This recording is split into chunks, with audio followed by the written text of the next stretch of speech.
Hi, good morning. ಸುಮಾರು 7:15 ಆಗಿದೆ. ನಾನು ಗುಡಿಸಿ ಒರೆಸಿ ಎಲ್ಲ ಮಾಡಿದ್ದೆ. ಸೊ ನನ್ನ ಒಂದು ಕೈ ಸರಿ ಇಲ್ದೋಗಿದ್ದ ಕಾರಣ ನಮ್ಮ ದೊಡ್ಡಮ್ಮ ರಂಗೋಲಿ ಹಾಕ್ತಾ ಇದ್ದಾರೆ. ಯಾರೆಲ್ಲ ಫಸ್ಟ್ ಟೈಮ್ ನನ್ನ ವಿಡಿಯೋವನ್ನು ನೋಡ್ತಿದ್ದೀರೋ ಪ್ಲೀಸ್ ಸಬ್ಸ್ಕ್ರೈಬ್ ಮಾಡಿಕೊಂಡು ನೋಡಿ ಫ್ರೀ ಹ್ಯಾಂಡ್ ರಂಗೋಲಿಯನ್ನು ಎಷ್ಟು ಚೆನ್ನಾಗಿ ಹಾಕ್ತಾ ಇದ್ದಾರೆ. ರಂಗೋಲಿ ಪೌಡ್ರಲ್ಲಯ್ಯ ತುಂಬ ಚೆನ್ನಾಗಿ ಹಾಕ್ತಾರೆ ಇವರು.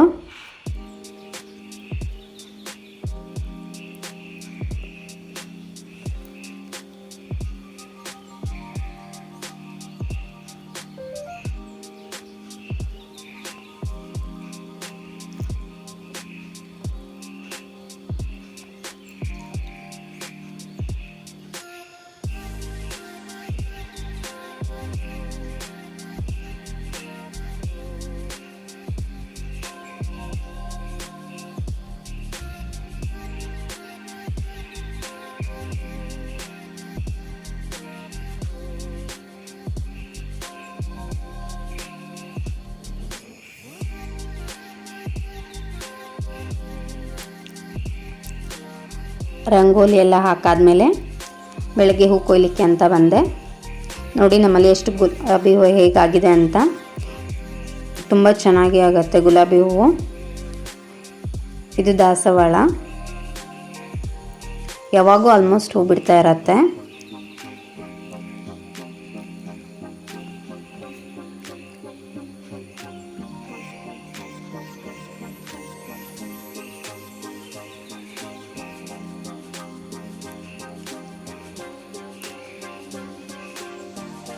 ನಾನು ಹೂ ಕೊಯ್ಲಿಕ್ಕೆ ಅಂತ ಬಂದೆ.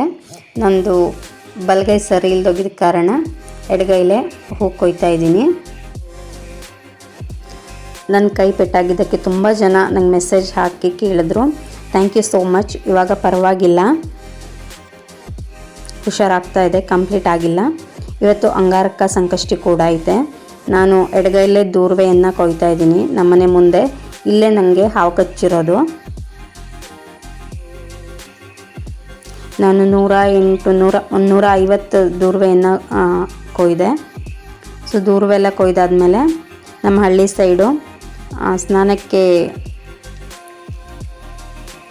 ನೀರು ಕಾಯಿಸ್ತಾರಲ್ಲ, ಅದು ಹಂಡೆ ಎಲ್ಲ ಇರೋದಕ್ಕಾಗಿ ನಮ್ಮ ಹಳ್ಳಿ ಸೈಡು ಸೊ ಬೆಂಕಿ ಹಾಕ್ತಾಯಿದ್ದೀನಿ.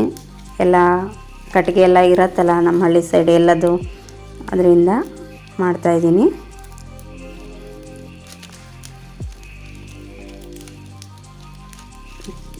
ತೆಂಗಿನ ಹೆಡದಿಂದ ಬೆಂಕಿ ಹಾಕ್ತಾಯಿದ್ದೀನಿ. ಅದೆಲ್ಲ ಆದಮೇಲೆ ಪೇರ್ಲೆ ಹಣ್ಣು ಕೊಯ್ಯೋಣ ಅಂತ ನಮ್ಮ ದೊಡ್ಡಮ್ಮ ಕೊಯ್ತಾ ಇದ್ದಾರೆ. ನೋಡಿ ನಮ್ಮನೆ ಮುಂದೆನೇ ಇದೆ, ತುಂಬಾ ಇದೆ ಅಂತಲೇ ಹೇಳ್ಬೋದು. ತುಂಬ ಚೆನ್ನಾಗಿರೋ ಅಂಥದ್ದು ಚಂದ್ರ ಪೇರ್ಲೆ ಹಣ್ಣು ಇದು. ಸ್ವಲ್ಪ ಕಾಯಿದ್ರೇ ಚೆನ್ನಾಗಿ, ಮಳೆಗಾಲ ಆಗಿರೋದ್ರಿಂದ ಸ್ವೀಟ್ ಇರುತ್ತೆ. ನನಗೆ ಸ್ನಾನ ಎಲ್ಲ ಆಗಿ ನಾನಿವಾಗ ಅಡುಗೆ ಮಾಡ್ತಾಯಿದ್ದೀನಿ. ಅಡುಗೆ ಜಸ್ಟ್ ಬೇಳೆ ಸಾಂಬಾರು, ಅಂದರೆ ನನಗೆ ನಂಜಾಗಿರೋದ್ರಿಂದ ನಂಜೆಲ್ಲ ತಿನ್ನಬಾರ್ದಲ್ಲ, ಅದಕ್ಕೆ ಜಸ್ಟ್ ಬೇಳೆ ಸಾಂಬಾರು ಮಾಡಿಕೊಂಡು ಊಟ ಮಾಡೋದು. ಅನ್ನ ಮತ್ತು ಬೇಳೆ ಒಟ್ಟಿಗೆ ಬೇಯಿಸ್ತಾ ಇದ್ದೀನಿ.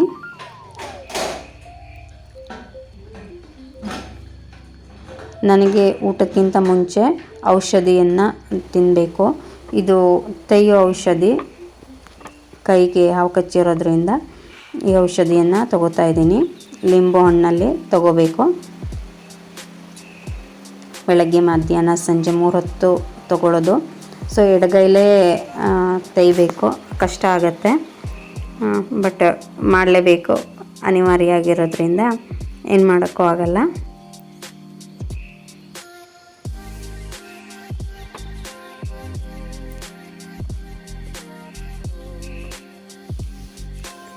ಅದೇನು ಮಾಡ್ರು ಎಡಗೈ ಶಕ್ತಿ ಸಾಕಾಗಲ್ಲ, ತುಂಬ ಟೈಮ್ ತಗೊಂತು. ನೋಡಿ ಇವಾಗ ಔಷಧಿ ರೆಡಿಯಾಗಿ ತಿನ್ನಬೇಕು. ಈಗ ಸಮಯ 5:15 ಆಗಿದೆ. ನಾನು ದೇವಸ್ಥಾನಕ್ಕೆ ಹೋಗ್ತಾ ಇದ್ದೀನಿ. ಇದು ಅಂಗಾರಕ ಸಂಕಷ್ಟಿ ಆದ್ದರಿಂದ ಸೊ ಸಂಕಷ್ಟಿ ಪೂಜೆ ಹೇಗೆ ಮಾಡ್ತಾರೆ ಅಂತ ನಿಮಗೆ ತೋರಿಸ್ತೀನಿ.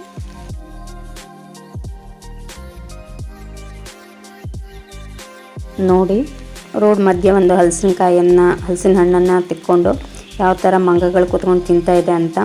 ಸ್ವಲ್ಪ ಕೂಡ ಹೆದರಿಕೆನೇ ಇಲ್ಲ ಇವಕ್ಕೆ. ನಾನಿಷ್ಟು ಹತ್ತಿರ ಹೋದರೂ ಹೋಗೇ ಇಲ್ಲ. ಆಮೇಲೆ ಹೆಂಗೆ ಓಡುತ್ತಾ ಇದೆ ಅಂತ ನೋಡ್ಬೋದು. ಒಂದು ಹೋಯ್ತು, ಆಮೇಲೆ ಎಲ್ಲದೂ ಹೋಯ್ತು.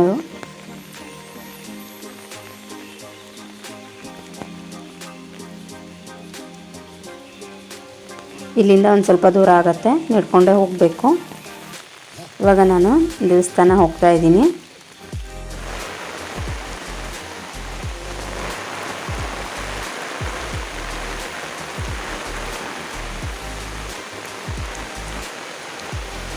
ಇದೇ ನಮ್ಮ ಮಹಾಗಣಪತಿ ದೇವಸ್ಥಾನ.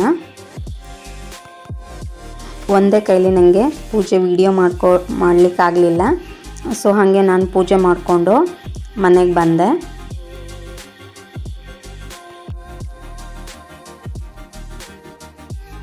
ಸಂಕಷ್ಟಿ ಪೂಜೆ ಮಾಡಿಕೊಂಡು ಬಂದೆ.